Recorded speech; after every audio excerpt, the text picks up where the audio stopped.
Dans cette nouvelle vidéo, nous allons parler de l'immeuble de rapport. Qu'est-ce que j'aurais aimé savoir avant d'acheter l'immeuble de rapport? Ou bien qu'est-ce que je veux savoir avant de me lancer dans l'achat de l'immeuble de rapport?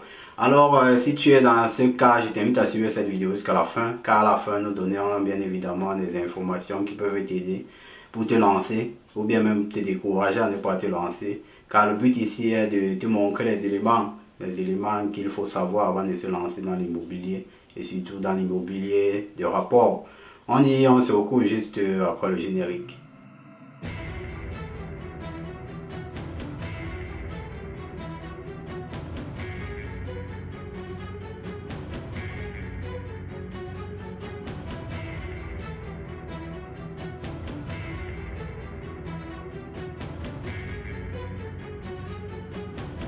Bonjour, bonsoir en fonction de l'heure à laquelle vous écoutez cette vidéo. Oui, moi c'est Franck de la chaîne Immo Investor en Allemagne.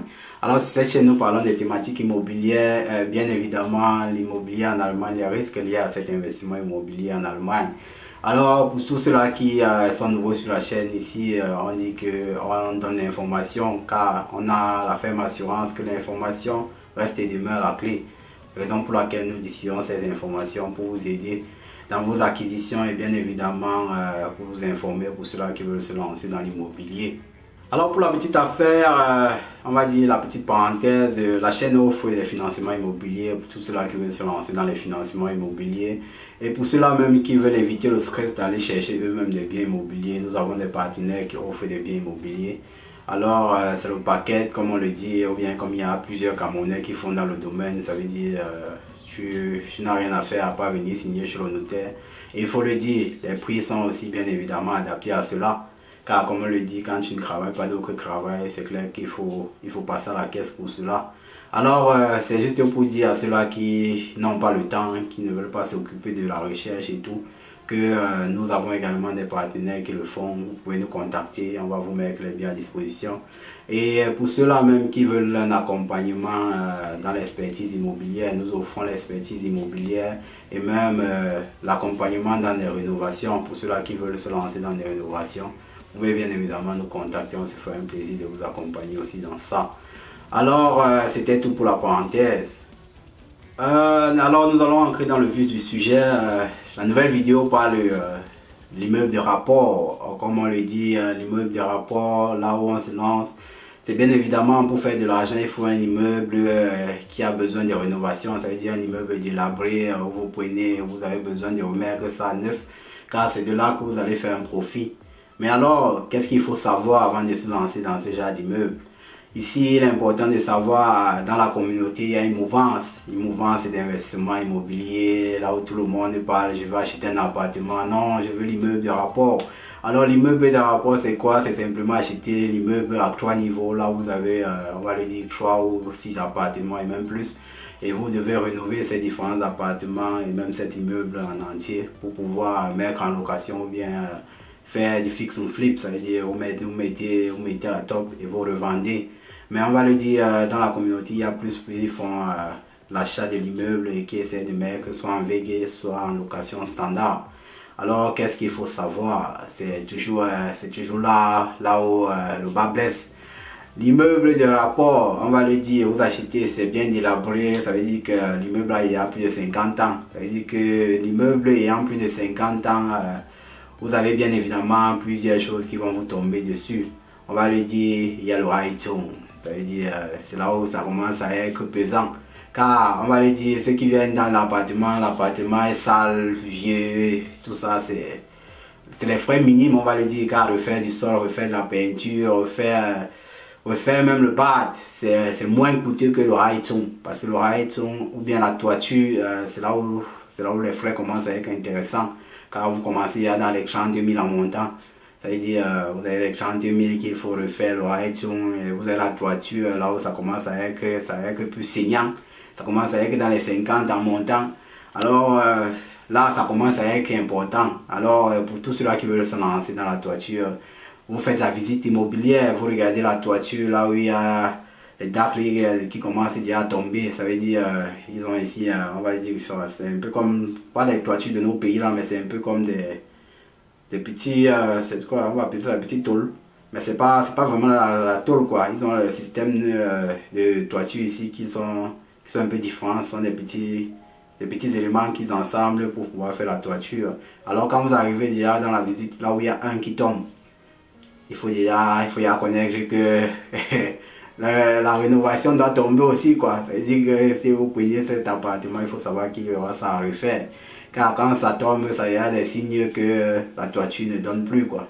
Ce sont des signes d'affaiblissement de la toiture et qu'il va falloir rénover. Car comme on le dit, la toiture, normalement, le plan de vie d'une toiture, c'est de 50 ans, quoi, 50, 60 ans, quand c'est encore bien entretenu, mais dès lors, il va falloir déjà rénover la toiture, quoi. Ça veut dire, quand il faut rénover la toiture, vous devez rénover avec le nouveau standard, ça veut dire la nouvelle norme, et respecter, même si vous voulez des conventions, ça veut dire respecter le démon, ça veut dire pour pouvoir monter l'aspect énergétique de la maison. Ça veut dire que vous devez prendre tout ça en compte. Ça veut dire si vous venez même l'Horizon pour rénover, on sait tous que d'ici 2030, l'Allemagne veut entrer dans le wärmepumpe. Ça veut dire vous achetez un bien immobilier, là l'Horizon il y a plus de 30 ans. Il faut savoir que d'ici peu vous devez changer. Car la norme le dit que bientôt il va falloir changer, mettre à niveau. Ça veut dire avec du wärmepumpe. Vous lancez dans l'achat d'un immeuble, il faut savoir que là il n'y a plus de copropriétaire. Ça veut dire s'il faut faire ces rénovations, vous êtes le solitaire, celui-là même qui va aller chercher ces ressources là pour pouvoir rénover. Ça veut dire que ce soit le heizung, que ce soit la toiture, que ce soit même l'électricité ou le bad. Ça veut dire que si vous avez un appartement à 2 niveaux ou 3 niveaux, le bad, il y a chaque bad dans chaque niveau. Et en fonction des appartements, si vous avez plusieurs appartements, vous avez aussi plusieurs bads. Vous avez l'électricité. Il va falloir calculer tout cela avant de faire cette acquisition, car cela détermine vraiment votre profit. Et même prendre en compte que vous avez des artisans charlatans, car on le dit toujours, ou bien on le dit pas assez, mais ici en Allemagne, c'est pas différent de nos artisans au pays. Ça veut dire que tu peux donner l'offre à quelqu'un, il prend, il vient, il commence à faire 1, 2 jours, il est présent, les prochains jours il ne vient pas, tu l'appelles, il te dit que non, je reviens demain, après-demain. Après, il ne vient pas et quand tu insistes, il vient peut-être 2 jours, il peut encore jongler.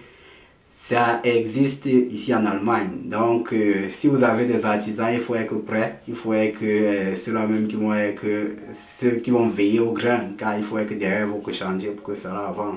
Car c'est un projet à vous donner et vous partez dormir, après vous apprenez que tout est fini. Non, ça ne se passe pas ainsi. Alors, il est important d'être informé sur cet aspect-là. Ici, il est aussi important de savoir que c'est bien beau, comme on dit, on paye en rate les artisans, vous allez payer 50%, il va commencer à faire quelque chose. Mais il faut aussi connaître que souvent tu peux même payer 50%, il ne fait même pas le off-guard pour les 50%, ça veut dire ce qu'il fait n'atteint même pas les 52%, après il ne vient plus.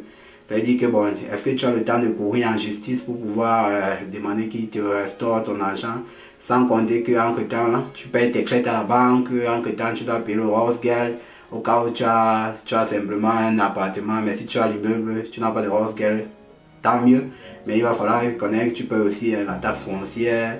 Donc il y a des frais que tu vas payer au fur et à mesure que le temps passe. Donc il ne faut pas dire je vais poursuivre, s'il me fait quelque chose, je vais poursuivre. Mais le temps que tu le poursuis en justice, il y a l'argent que tu continues à payer. Comme les immeubles qu'on voit de nos jours qui sont, on va dire, plus de 3 ans infinis, qui ne finissent pas parce que bon, les gens sont en justice et l'argent, les ressources ne sont plus là. Car la banque a donné un argent, ils attendent à ce que ça soit réalisé. Mais l'entreprise, soit ils sont partis insolvents, soit ils n'ont pas pu faire le truc et ça fait que ton projet est mort. Alors ici, il est important de faire ce risque, juger ce risque car cela existe. Il est important de prendre acte de cela. Et comme on le dit toujours, le network est important dans les rénovations car quelqu'un qu'on t'a recommandé, ça veut dire que la personne précédente a déjà l'expérience avec lui et ça t'évite d'avoir d'autres stress. C'est pas que le stress est minime, mais c'est pas que le stress n'existe, le stress n'est pas nul, mais c'est minime, on va le dire ainsi. Alors c'est important de passer par les networks, c'est pour ça que nous, sur la chaîne, je crois, à partir de l'année prochaine, on va se prendre un network, on va essayer de bâtir un network des artisans dans différentes régions pour vous mettre à disposition pour ceux-là qui aimeraient se lancer dans les rénovations. Et bien évidemment, nous accompagnons ceux-là même dans la gestion. Si vous avez fini vos biens immobiliers et vous cherchez des gestionnaires, nous pouvons prendre acte de vos biens immobiliers, regarder si cela passe avec nos attentes et nous allons faire la gestion de cela. Alors c'était ça sur la nouvelle vidéo, qu'est-ce qu'on aurait aimé savoir.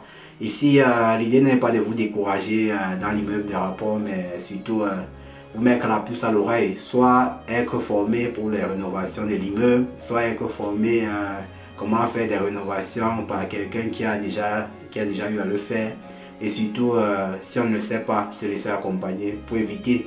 Parce que parfois, on veut éviter de payer 5 000 euros à quelqu'un. Ah, on se voit plus tard que de payer les 20-30 000 euros de perte parce qu'on n'a pas eu l'information et c'est vraiment dommage. Donc, en tant qu'investisseur, on doit penser en mode formation et en mode gagner en temps.